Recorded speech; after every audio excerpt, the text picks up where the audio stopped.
नमस्कार दोस्तों, भारतीय राजनीति के चाणक्य कहे जाने वाले अमित शाह आज देश के गृह मंत्री हैं। एक तरफ इनकी इमेज एक मास्टर स्ट्रेटजिस्ट की है जिन्होंने बीजेपी को ऐसी जीत दिलाई जो इतिहास बन गई।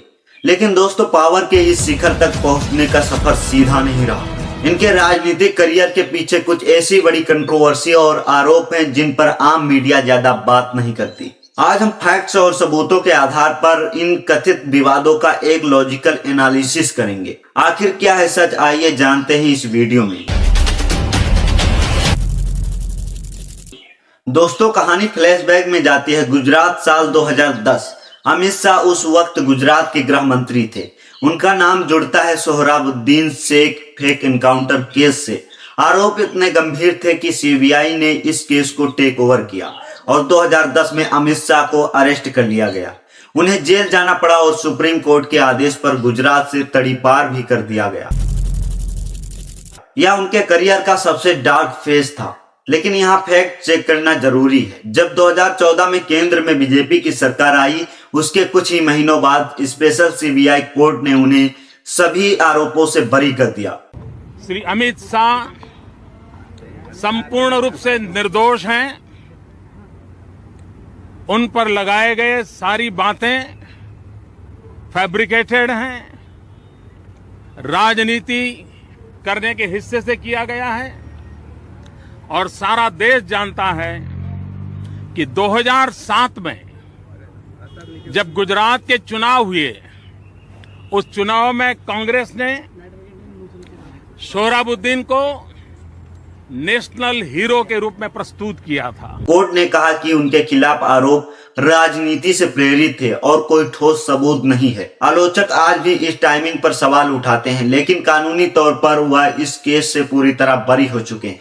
इसके बाद आती है 2013 की सबसे बड़ी controversy, snoop gate. Investigative news portal Cobrapost और गुलेल ने कुछ ऑडियो टेप रिलीज किए। आरोप यह था कि गुजरात के स्टेट मशीनरी और एंटी टेररिस्ट स्क्वाड का अवैध तरीके से इस्तेमाल किया गया, एक युवा लड़की की जासूसी करने के लिए। टेप्स में ऑर्डर देने वाले को साहब कहा जा रहा था और विपक्ष ने दावा किया कि यह मशीनरी भी अमित शाह डायरेक्ट कर रहे थे।